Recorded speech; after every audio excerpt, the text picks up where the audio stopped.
Hi, Jeff Wimmer from Studio Cycles, Indoor Cycling 101, Session 49, Picking the Right Flooring for Your Indoor Cycling Studio. Over the years, I've watched people put their own studios together and pick their bikes and their sound systems and their flooring.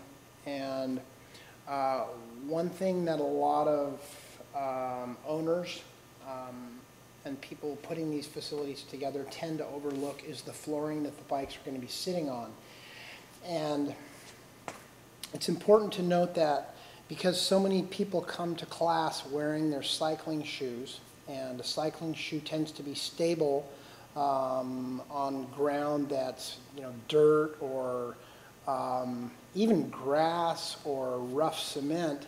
But when you introduce the hard plastic sole of a cycling shoe to a floor like hardwood or cement that is glazed, and it's finished to be glazed and glossy. It looks good pretty much in any other setting, but any flooring that has a slick mirror-like finish, whether it is hardwood or it is a glazed, smooth mirror-type cement finish, can be very, very dangerous. And the reason being is that when you have your classes, people sweat. When the sweat hits the hardwood or the hard, glossy cement, it's like walking on ice. And when you have a hard plastic shoe hit those hard, glossy surfaces, people can tend to slip and fall. And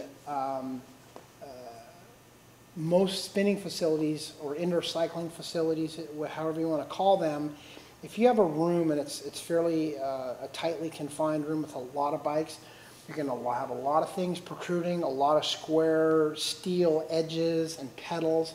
And if somebody falls down, or if they fall backwards because they slip on the floor and they hit their head on a bike, or whatever the case may be, there's most likely going to be injury, which typically will result in lawsuits or just serious liability. So, with that being said, I've met people who are putting their studios together, and I've pointed that out to them. They've quickly made shifts in their decision making in terms of the flooring and what people are going to be walking on, or where the bikes are going to be sitting.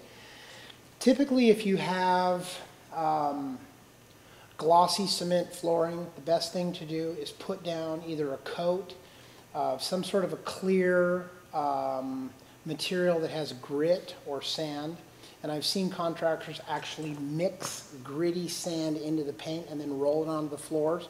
And this provides a coating that even with oil from a chain, or oil dripping from a bike, or sweat dripping from 20, 30, 40 riders, the floor has grit and grip and people won't slip and fall. The other thing is that if you have hardwood flooring, what I've seen facilities do to combat that, because maybe you're moving into a facility and it already has hardwood, or it already has a glazed cement, but it seems like the best alternative to ripping up a hardwood floor, which tends to be expensive, and probably you'd love to leave it there because it looks good, but find something to make it safer, is to actually put rubber mats under each bike, so that when a person gets off the bike and they walk out of the room, or they're walking to get to their bike, or say you just had a class and there's a lot of sweat. It's a hot day, or it was an exciting class and you had half the room was really sweating hard.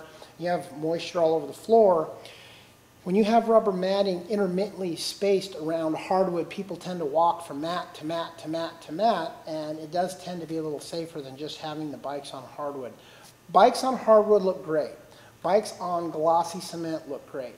But going out of business because someone falls down and sues you and you have to close up, that doesn't look so great. So take the time to give this subject matter some serious consideration before you flip the open sign and people start walking into your new club.